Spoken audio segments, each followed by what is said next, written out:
court testimony and evidence of some of the frauds that have been committed.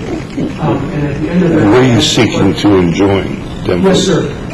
We have a file today before the court, a verified motion seeking its restraining order, a preliminary injunction, and a pre-judgment attachment. Specifically, what we're asking the court to do is enter a temporary restraining order prohibiting any of the defendants, the three I've mentioned, as well as their spouses, from destroying any further records, from disposing of or transferring any personal or real property. And then also we would ask the court to attach and place a lien upon any of the real and personal property. We have reason to believe that they are continuing to attempt to dispose of both the monies that have been taken from Direct Trucking and the assets that have been purchased with the money taken from Direct Trucking, such that if we were to delay this, Direct Trucking would be left with no remedy. I have not notified the defendants because I believe that notifying them based upon their previous conduct would simply give them further opportunity notice of it to destroy records, erase records, and more quickly dispose of the assets that they've already taken. So that's therefore I've asked this court for a temporary restraining order today with the idea that we could come back with that in place next week and have a full evidentiary hearing with the defendants present. Okay. Well, how do we get around the rule? I believe the rule states that as the plaintiff's counsel, I am to attempt to give notice to the defendants or give the court good cause why notice need not be given. And based upon the defendant's conduct of fraud and theft, I believe good cause exists in this case. Telling them today that we're coming to hearing tomorrow would simply give them notice that they've got 24 hours to cover their tracks. Based upon what they've done, I think that would be contrary to the principles of justice. At a minimum, we need a district order to enjoin any further destruction of records, erasing of records, or transferring of funds until we can get to this court for a full preliminary injunction. Well, I mean, I don't think I have much of a problem with the enjoining of the records, but the funds, without giving them notice, I think that. Yeah, I do. If the court. And that's like telling them you can't. What if they have bills? I mean, nothing's been proven yet. And I'm prepared to present some testimony to that today, Your Honor. For instance, one of the defendants has purchased and remodeled a home and is attempting to, as we speak, sell the home and reduce the price, and is trying to move it quickly. We believe if that home sells, all of the money that's been put into that home from the Direct Trucking will be lost. Can't you later attach the proceeds of the sale? We don't believe that if we delay this, that the defendants are going to keep those proceeds. Once it's turned into cash, I think that money will be gone. All right, let's put them on the stand. Yes, sir. We call Mr. Jim Church to the stand.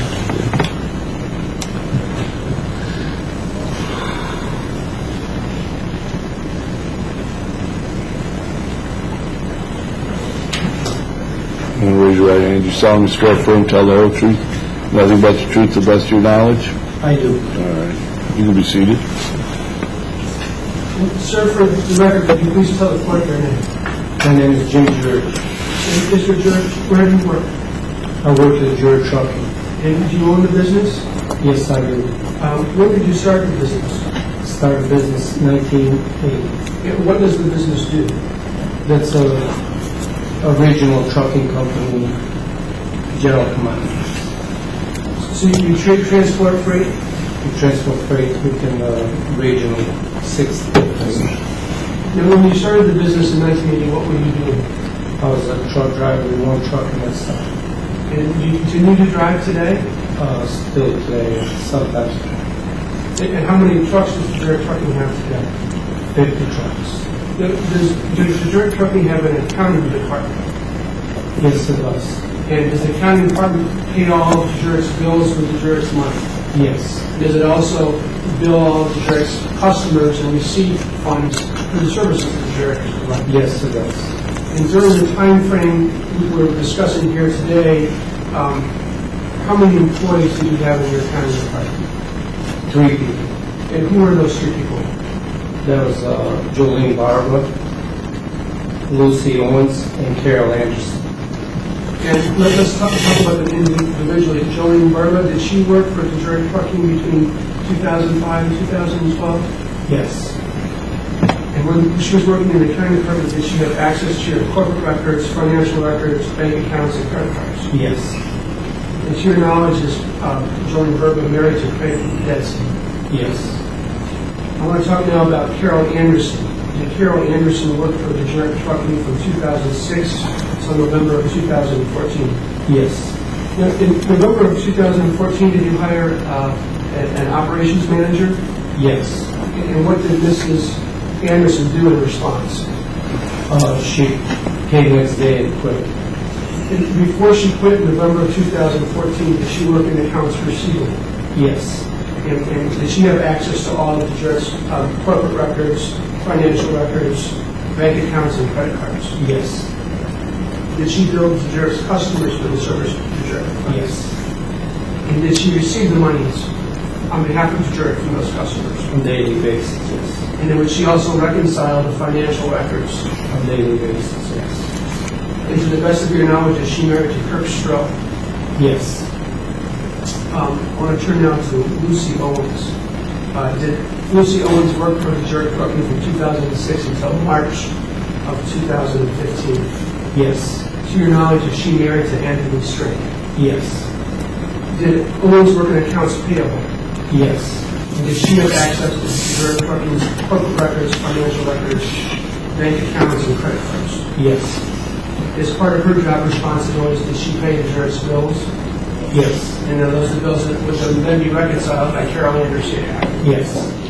Now, have you discovered that Owens, Anderson, and Burba were engaged in fraud and theft during the time that they worked for you? Yes. And are you still attempting to discover the scope and extent of that fraud? Yes.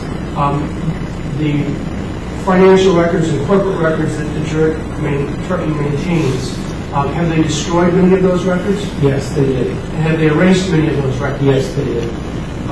Let's talk about one aspect. I want to talk about fuel cards for a moment.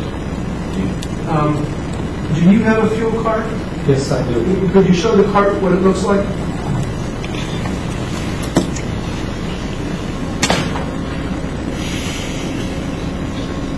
And may I approach the witness, Your Honor? Sure.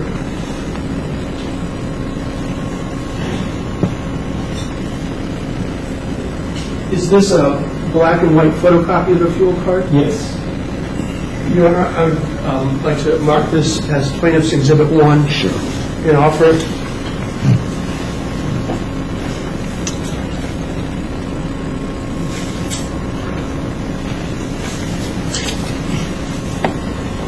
Does a fuel card operate similar to a debit card?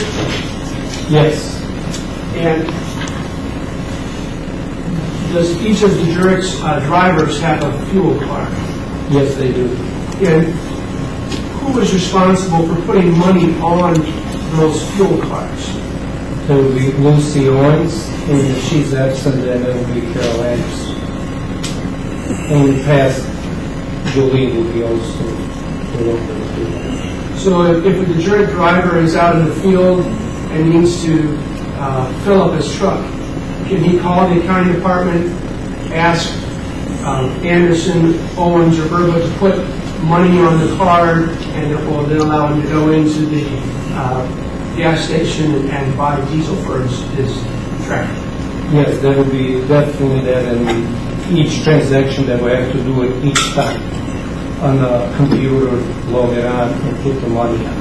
And then does Detroit get a report of that that would come into the accounts receivable that would be reconciled by Carol Anderson? Every day, daily basis. And did Owens, Burba, and Anderson have the ability to add money to fuel cards and also to issue fuel cards? Yes, they were in charge of that. And is there a username and password that you have to access the Detroit Trucking account? Yes, And then Owens, Anderson, and Bertha have that password. yes. Did there come a time in March where you asked for that password? Yes. Could you tell the court about that? She was going on Las Vegas, Supplement, who's she? Lucy Owens. Was Okay. going on vacation and all of their friends, 10 of them, to Las Vegas on March 26th. And what happened is I asked her to give me the password and log on to the pilot because she's going to be casinos and if there's any drivers trained and all that so we can help them out. And Gordon would have access so we can assist the drivers. Gordon is your operations manager? Gordon is she's operations manager. So you asked Ms. Owens to give you the password so while she was out of town in Vegas, you or Gordana would have the ability to fund the cars for the jerk drivers? That's correct, and it was done the week before, and she says yes, yes, yes, and she never did. So you asked for it multiple times and she didn't give you the number? Yeah, and the day she was going to the airport on 26th of March, I demanded for her to give us a password because she didn't leave it, and then she did give me some kind of password, which was bogus. She gave you the wrong password? She gave me the wrong password. And were you able to get the correct password eventually? Eventually, after I couldn't log on, I couldn't get hold of her anymore, so I went and myself with Gordana to pilot and asked to give us a new log on and a password to my account. And so you were able to get on only after going to pilot? That's correct. Now, just as an example, I want to talk about field card 0061. Are you familiar with the card I'm talking about? Yes, I am. And what name was that card issued under? Under George. Now, you're Jim George. Yes. Did you have card 0061? No. And have you seen the records have you been able to determine how card 0061 has been used? Yes, I discovered that immediately. And how did you discover that? We noticed on a daily basis there was $800 or $1,600 withdrawn in that particular card. And where did you get the records that showed you that? From the Fleet One records. And what is Fleet One? Fleet One is a fuel card from the pilot. So what we've marked as Exhibit 1, that card is a Fleet One card that works for pilot. Yes. And you were able to get records for card 0061 from pilot? Yes, I did. Does the jerk trucking have any records of charges to card 0061? After that day we discovered, we asked the pilot to give me all the records for that particular car. Sure. Prior to getting the records from pilot, did the jerk trucking have any financial records? No, he didn't. May I approach the witness, Your Honor? Yes.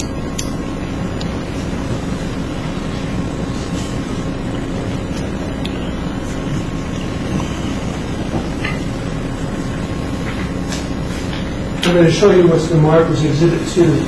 Is that the record of transactions for card 0061 for the month of March 2015? Yes. And how many cash advances were taken on card 0061? Approximately 17, I believe. And what was the total amount of the cash advances?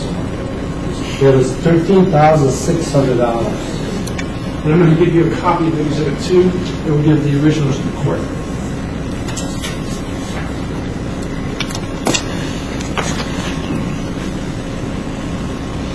Are those all transactions that were funded and approved by Owens? Yes, there were. I want to talk about one of them in particular. Could you look at the March 10th entry?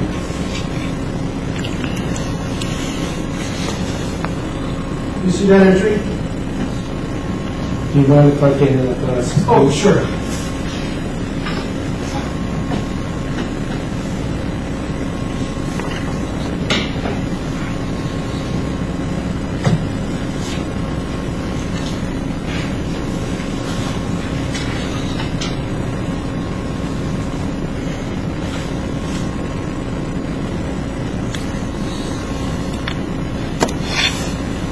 Yes, I do.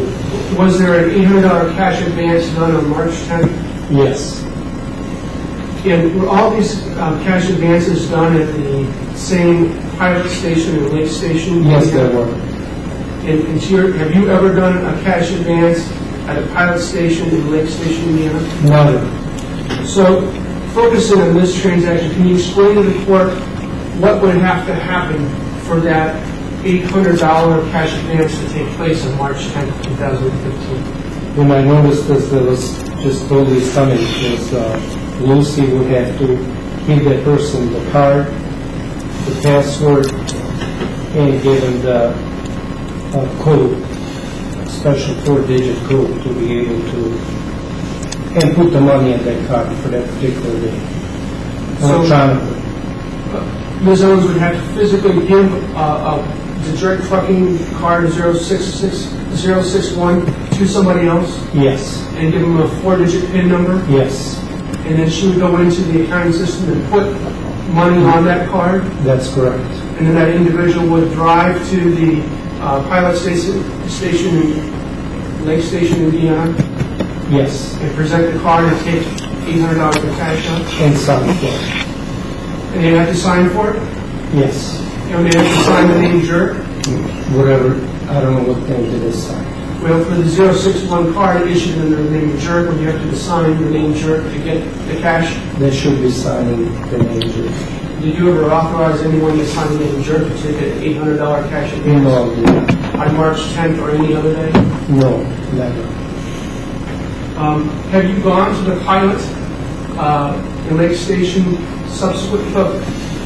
Strike that way back up. What happened with Ms. Owens after you confronted her about this? Basically, after I noticed this, I print everything out and I immediately went to the particular station, try to find out did this really take place. And I spoke to the people there and one of the managers of the pilot, or Flying J. And when they approached,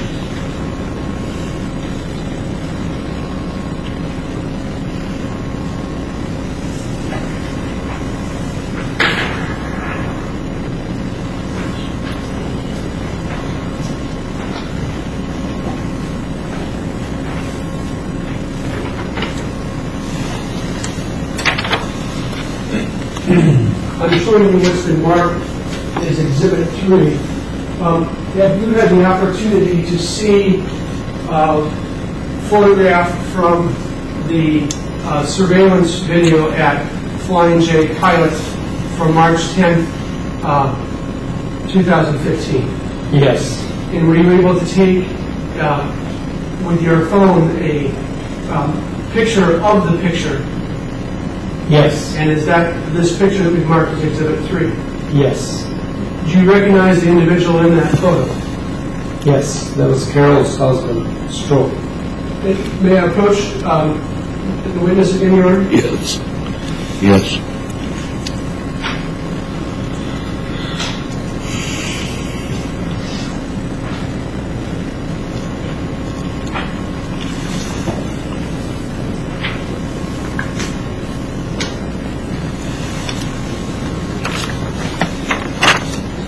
And I'll show you what's been marked as Exhibit 4.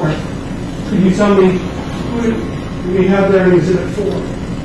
Carol Anderson, Stroke, and her husband, Kurt Stroke.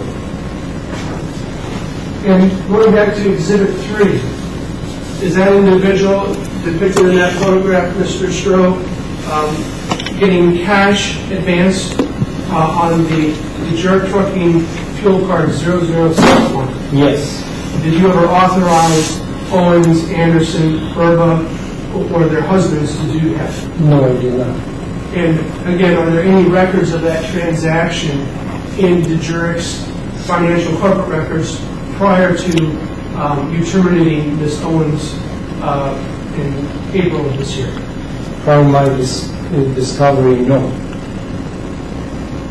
So was this taking place, what we just described here, on March 10th, numerous days in the month of March 2015? Yes, And in fact, 17 times for a total of $13,600. Yes. And this is just one card in 1 month we're talking about so Yes. far. Did this take place on multiple months? Oh, yeah, multiple ones, years. And did it take place on multiple cards? Yes. And you had an opportunity to look at the pilot fuel card records for card 061 for February 2015. Yes, I did. And were there $12,000 or thereabouts in cash advances done in the same fashion that we just described for March 10th, 2015? Yes. In January, were there over $10,000 in cash advances on card 061? Yes. And in December, were there 12,000 or more done on card 061? Yes. And then in November was when Ms. Anderson quit? Yes. Were there over $21,000? Yes, there was. And let me approach.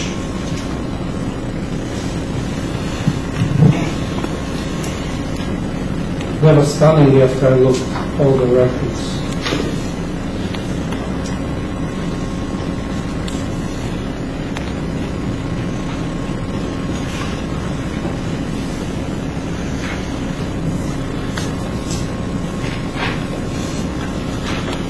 We'll offer as Exhibit 5. Is this the pilot printout for fuel card 061 for the month of November 2014? Yes. And how many cash advances were done on card 061 in the month of November 2014?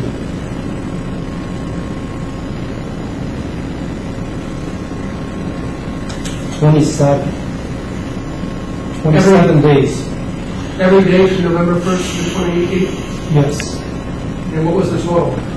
22,165. Now, for each of these cash advances that was done on each of these days, did Berba, Owens, or Anderson have to fund the card, provide the card, and provide the PIN number, and have someone go out and take that cash advance? Each and every day. And is that something that you knew or authorized or approved? No. And did you have any records in Desert Trucking that this had taken place? No. And is that because Carol Anderson, who was reconciling them, would delete or erase them? That's right. So far we've talked about one card that was used over a period of 6 months. Does it go on long before that? Oh, yeah, that goes probably years. And we see anywhere from 10 to 20,000 or more per month on this one card. Over $400,000. Were there other cards that were used in a similar manner, that is issued to a name of a person that was not authorized, funded for cash advances was not authorized, and where your county department, Berba, Anderson, or Owens sent the card out with someone to take cash advances as they did with 061? Yes. Have you also found other instances of fraud and theft as you go back and look and try to reconstruct your records? Yes. Have you gone to your bank to get copies of all of the authorized payments that were made? Yes. And have those shown that credit cards were paid that were not authorized? Yes. And were those credit cards that were not authorized paid by Owens, Anderson, and Berba? Yes. And I know are you still trying to construct the total amount? I'm still trying to construct all the amount, but it's over a couple $100,000. And are there other instances of fraud that have taken place with checks? Yes. Have there been checks made out where your signature has been forged and then presented and taken cash? Yes. And was that also done by Owens, Anderson, and Berman? Yes. And do you have any idea of the amount of that yet, or is that something you're still working on? I'm still working on it, but there was at least 40,000 or more. And have you seen evidence of benefits fraud that's Yes. taking place?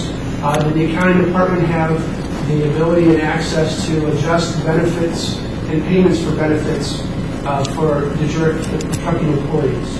Yes. And did they manipulate their own personal benefits received and payments they made for those? Yes. And by doing so, did they use the jerk trucking money to pay for benefits to which they were not entitled? Yes, they did. And did they ever make their employee contributions for those benefits as they were required to? No. And did they destroy or erase the records that would show what they had done with the benefits as well? Yes, they did, but we regrouped a lot of the information for the benefit people. And when you said you've been regrouping records, have you been having to go to all the outside sources to get records that show what business they were doing with the church? You can then go back and piece together your records? Yes. So, over the course of time we've discussed here, do you have any estimate of how much has been stolen or embezzled or defrauded from the jerk truck? Way over $600,000 and more. Now, is there an ongoing investigation that you're aware of into this activity? Yes. Are you concerned about what's going to happen with the money that's been stolen from the jerk trucking before that investigation can come to a conclusion? Yes, I am. And what are you worried is going to happen? I noticed that they were trying to sell the houses, which is already paid off with my money and all that. And they even tried to give the money to people for closing and everything just to move it to get all of the money. And I'm going to... And dissipate all the assets, monies. Did you switch to automated payroll in January of this year? Yes, I did. And when you did that, did you ask for checking account numbers from each of your employees so you would know where to deposit the money? Yes, I did. And did you get a copy of a check from Lucy Owens? Yes, I did. After that was denied, finally she provided me with the account. She demanded that I just give her the checks. And I said, no, everybody's going to have a direct deposit.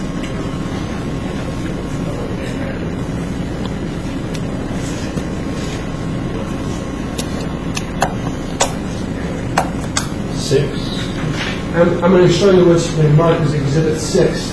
Is that a copy of the check that Mrs.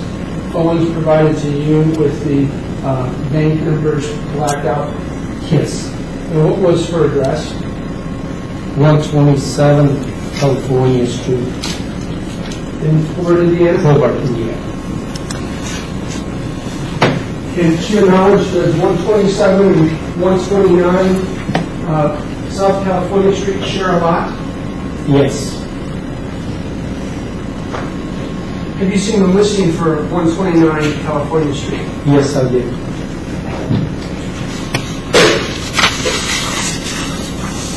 And have you printed out a copy of that listing? Yes, I did.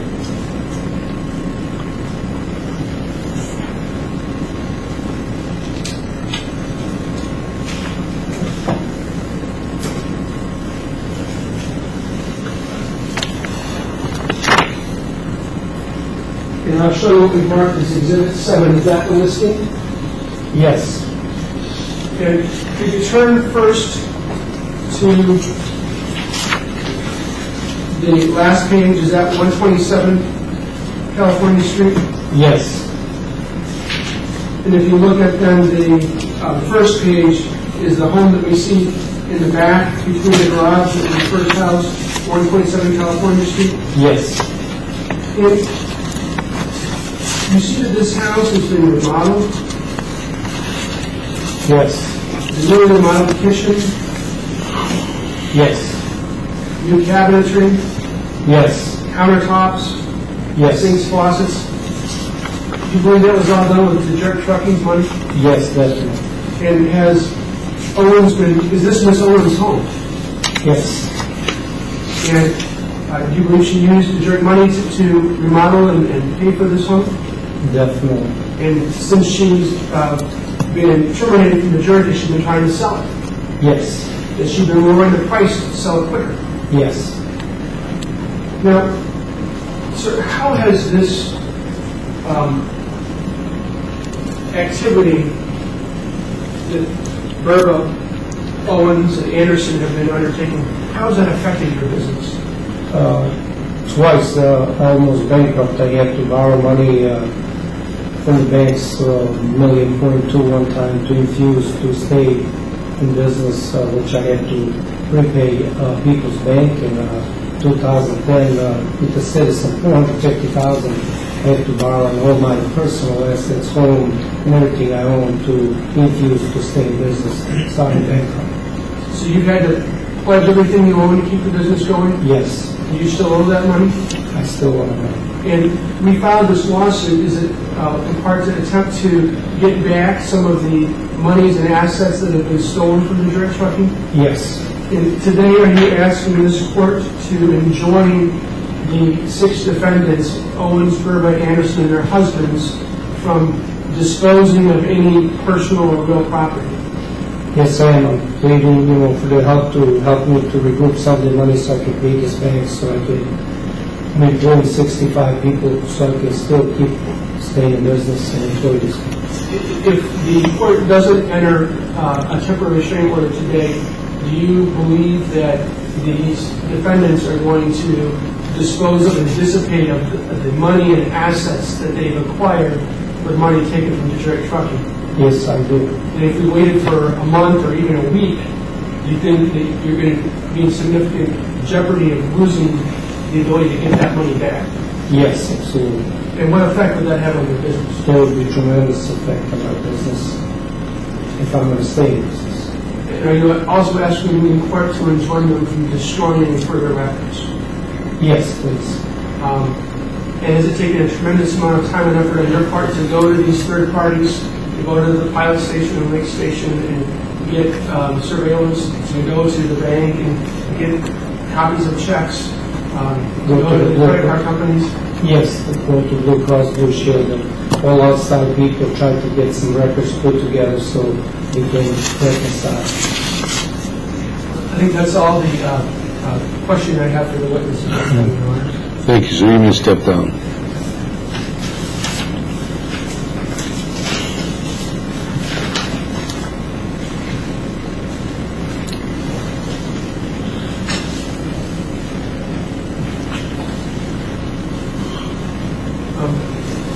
Your Honor, in closing, what we have discovered here and demonstrated is, we believe, just a part of a systemic and pervasive fraudulent operation that has been conducted over a period of months and probably years, in which hundreds of thousands of dollars have been stolen through fraud, theft, deception, embezzlement, and the individuals that have taken those monies have done everything they can to cover their tracks. They've destroyed records, they've moved money around. They now know that they are being investigated. And we are gravely concerned that unless a temporary restraining order issues between even now and the time we have a preliminary injunction hearing, hopefully in the next week, that will give these individuals opportunity to dispose of property, destroy records. Once they receive notice of a hearing date, they'll know that they have that many days between now and that hearing date to further dispose of records and funds.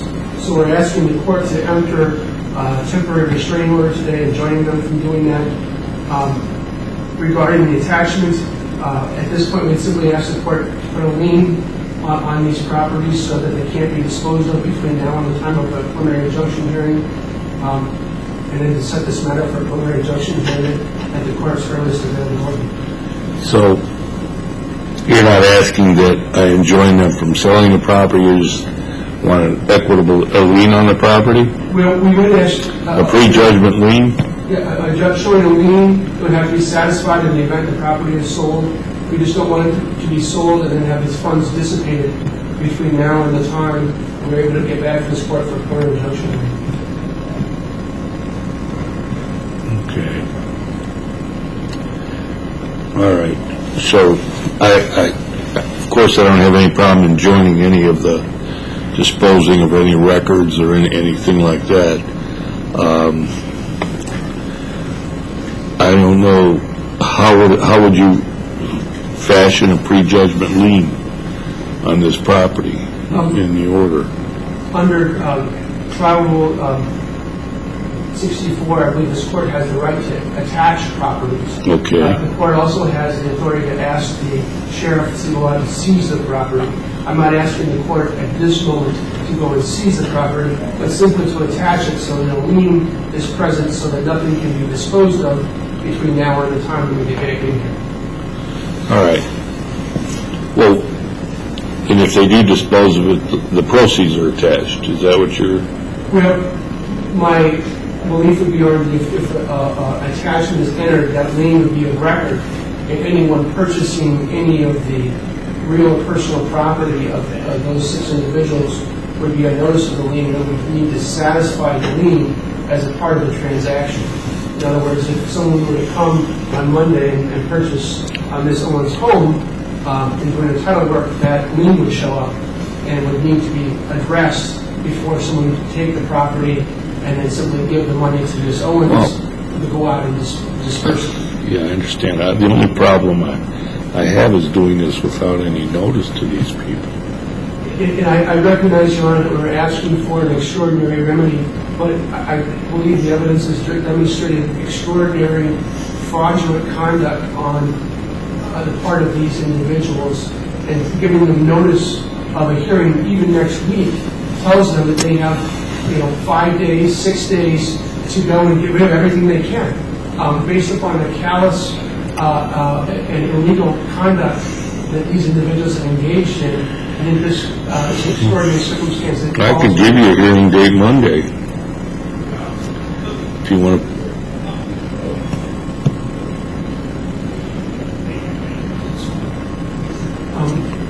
I mean, if you want to give them, I can give you a hearing date and get Nikki out here.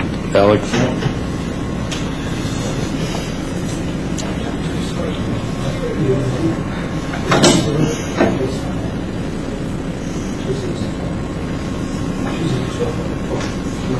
Can we do it on Tuesday, Your Honor? Sure. You can, if they can get rid of it that fast, I mean, it's possible, but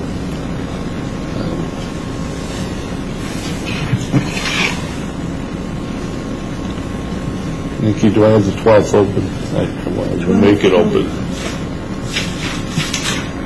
Next Tuesday? Yeah. Yes, sir. Okay. 9:30? That sounds great. Thank you, Your Honor. All right. Thank you, Your Honor. All right. And if you want, the one part I would grant would be the no disposing of any records or anything like that. If they still have any to dispose, but it sounds like he's fired them all. Well, and what I'm asking for, Your Honor, is not just the jerk trucking records, but also their own personal Right. records. Okay. Whatever records they Okay. have done with the finances. That part I would grant today. Okay. All right. Thank you, Your Honor.